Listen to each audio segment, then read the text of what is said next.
Hello, everyone, and welcome to the podcast. How is everyone doing? I hope everyone's good. It's a Sunday afternoon. I thought I'd record my next podcast for the week. So, today I want to talk about something that I've always been fascinated about. It is a subject that is deeply taboo, heavily misunderstood, and yet quietly lingering in the background of so many communities, including my own Muslim community. We're talking about the world of the unseen. Specifically, magic, the jinn, and the secret arts. Now, I know it's not something that we should be promoting or anything like that, but it is something that we should know about and understand so we don't get into these kinds of things. That knowledge is a shield. I recently came across some incredibly eye-opening lectures by Ustad Tim Humble, who breaks down exactly how these magicians operate. It completely fascinated me, not because I'm inspired by it, but because of how deep the deception goes and why we need to stay far away from it. Today, we are going to unmask the fake healers, dive into the ancient history of the magic dating back to Prophet Sulaiman alayhi salam, and expose how these ancient dark arts have been repackaged today into everyday things, from Hollywood and popular wellness trends to the very technology we use every single day. Let's start with how these modern magicians actually operate in our communities.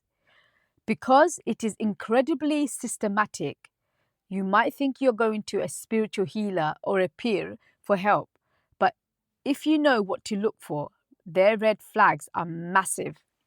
Have you ever wondered why a fake peer or a magician asks for your mother's name or your mother's date of birth? Think about it.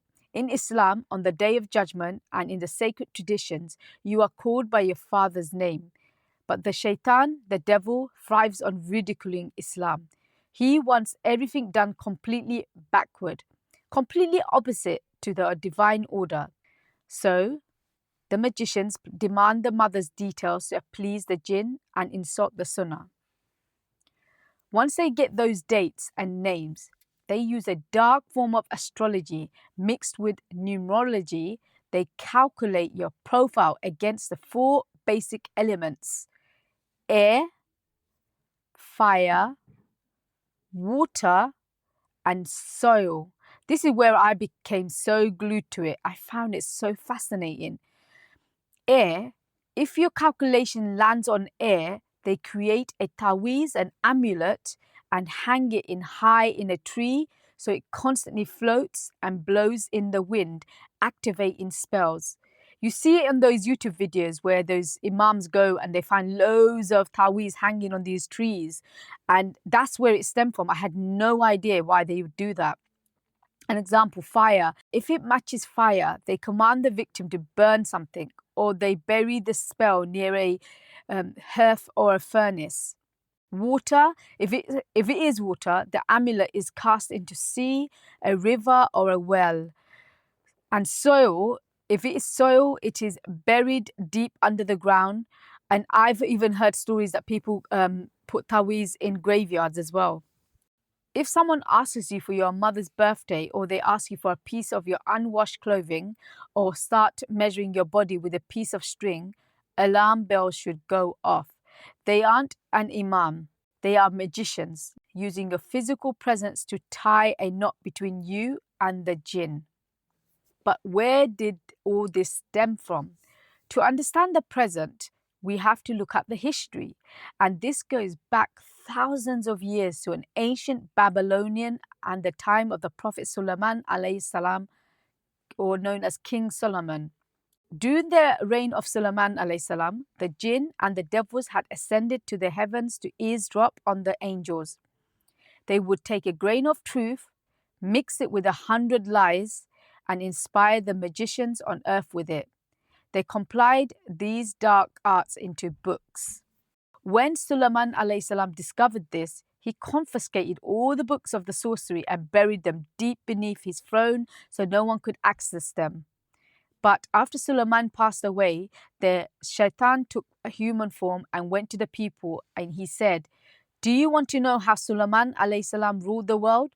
Go dig under his throne. They dug up the books and the devils lied, claiming Sulaiman alayhi salam was a magician. Allah completely cleared Sulaiman alayhi salam's name in the Quran in Surah Al-Baqarah. Sulaiman did not disbelieve, but the devils disbelieved, teaching people magic. This ancient Babylonian sorcery, this manipulation of numbers, letters, and the unseen, heavily influenced mystical, esoteric traditions across the ancient world, including what eventually became known as Kabbalah. It's the foundational blueprint of the secret arts that magicians still draw from today. Now, you might think, okay, but the ancients' history, no one is doing Babylonian sorcery today. Oh, yes, they are. It's just got better PR team now. Look at Hollywood. It's no secret that the elite entertainment industry is obsessed with the arts of magic, esoteric symbols, and occult rituals. They put it right in front of our faces in music videos, award shows, and movies.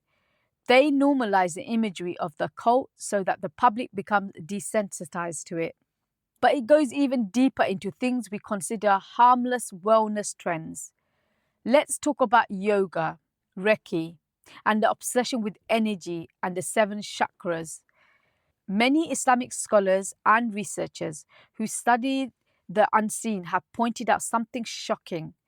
These practices are often modern fronts for the channeling jinn. When people clear their minds completely, try to empty themselves, or focus on opening up their 7 chakras to connect with their universe, they are leaving the house of their mind wide open. In Islam, we know that human beings do not possess independent magical energy centers that can manipulate reality. When you attempt to open these spiritual gateways, you aren't tapping into your own divinity. You are unlatching a door, and the jinn are more than happy to walk right through that open door, masquerading as universal energy or spiritual guides. But I want to take this a step further. And this is just my own personal opinion and something I've been reflecting on deeply. We look at the massive leap in technology we are experiencing right now, specifically artificial intelligence. And you have to ask yourself, how can a human-made system become this intelligent, this fast? How is it capable of processing, predicting, and mimicking human consciousness at a level that feels almost supernatural? We know from the Quran and the Sunnah that jinn possesses capabilities, speed, and access to a realm of information that far exceeds human physical limits. They have access to a massive hidden world of data and history that we cannot see. Personally, I can't help but wonder if AI is actually linked to the jinn. What if modern technology is becoming the interface that allows humanity to unknowingly work alongside them? But look at what AI is actually producing right now. Pure deception. It is all fakeries. We are living in a time where deep fakes can make a video of absolutely anyone, human or Hollywood star, looking and sounding exactly like they are doing or saying things they never did. Reality is being completely distorted right before our eyes. When you look at the Islamic signs of the end of times, we know that before the Dajjal, the ultimate false Messiah, appears, the world will be flooded with massive deceptions and trials. The Dajjal's entire power is built on making people believe a lie, making the false look real, and twisting reality. I truly believe that the rise of this hyper-realistic AI fakery is getting us closer to that time. It is training humanity to accept a world where we can no longer trust our own eyes and ears, completely desensitizing us from the ultimate deception that is to come. It sounds heavy, right? The idea that magic is woven into our entertainment or fitness trends and potentially even our technology. And yes, the danger of the unseen is real. In fact, Allah acknowledged it directly in the Quran. When you read Surah Al-Falaq, you recite وَمِن شَرِّ نَفَّثَاتِ الْعُقَدِ, and from the evil of the blowers in knots. That is a literal, direct reference to the exact way physical magic is tied, blown upon, and activated. But here is the beauty of Islam. The antidote is already in our hands. We aren't left defenseless. The Prophet Muhammad, peace be upon him, gave us the ultimate armor. If you want protection from the envy, the jinn, and the magicians, you don't need a counterspell. And you definitely don't need to align your chakras. You just need your daily devotions. Number 1, Ayatul Kursi, recited after every compulsory prayer and before sleeping. It places a guardian angel over you all night. Number 2, Surah Al-Falaq and Surah An-Nas, the ultimate refuges against the unseen and the whispers of mankind and jinn. Number 3, Surah Al-Ikhlas, knowledge is power. When we shine a light on the dark, secretive ways these entities operate, whether it's a fake peer asking for your mother's birthday or the subtle ways technology is shaping our world, their power over us completely evaporates. I wanted to share this segment with you all because the world is getting trickier. The traps of the shaitan aren't just dark rooms with crystal balls anymore. Sometimes they look like high-end wellness clinics, luxury Hollywood productions, or advanced digital tech.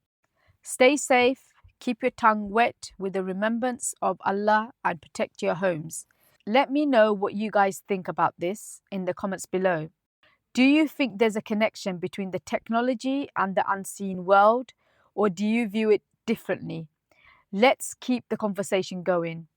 Until next time on Fuzzy Life Talk, stay safe and stay blessed.